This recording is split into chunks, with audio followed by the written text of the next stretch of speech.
Hi, I'm Debbie Holler from Carat, and today we have a very special guest called Alan from Intercolor. How are you doing, Very Alan? good. How are you? Hi. Thank you for having me today Sure. in your office. It's been a huge pleasure Same here. and a big honor to actually be introduced to beautiful Tanzanites today.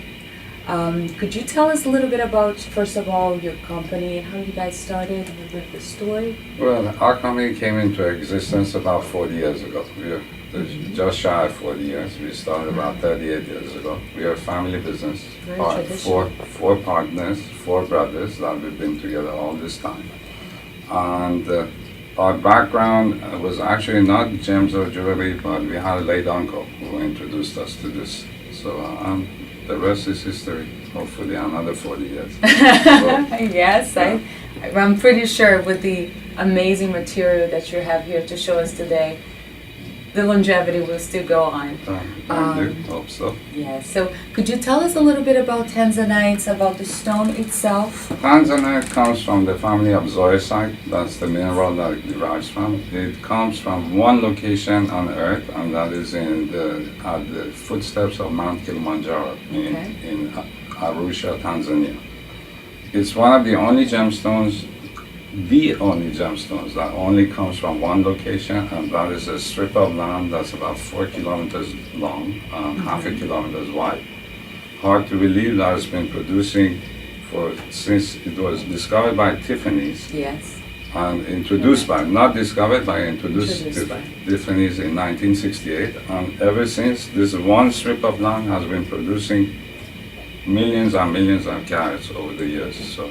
True, but still high quality. It's still A very lot difficult. The difference between Tanzanian mining and other minings are the Tanzanian mining was done mechanized mining. Within the past 10 years, there's been mechanized mining, and the pits. A normal pit usually goes down 30, 40, 50 meters. Now the mechanized mining is down 900 to 950 meters. Wow. So that's why there's still merchandise coming up. Now the stone itself is a beautiful mixture of blue and purple.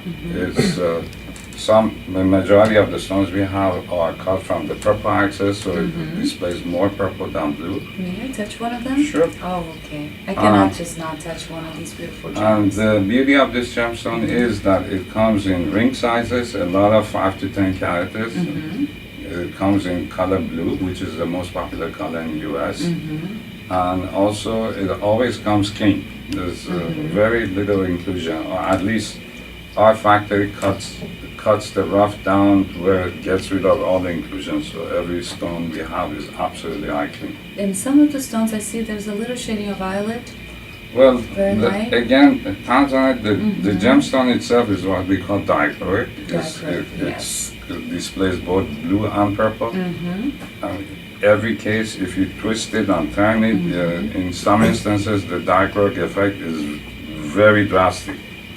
But in most cases, you will definitely see both colors in every single stone. Sometimes they display more purple than blue, but there's always the presence of the other color in the stones. Seems like sometimes when you look at a step cut, it's easier to see a dichloric changes into the stones because it's more clear. Right. Yeah. And what about inclusions? Would you talk a little bit about the inclusions of Tanzanite? Tanzanite inclusions, over the years, and we've been selling this gemstone for the past 35 years. Every stone we always own, is as if nature produces them without inclusions, or at least the product we sell is always completely eye clean. So I don't see many that are included, or at least our factory in Arusha, cuts away at the inclusions until they're absolutely eye clean before they ship it to us. That is great.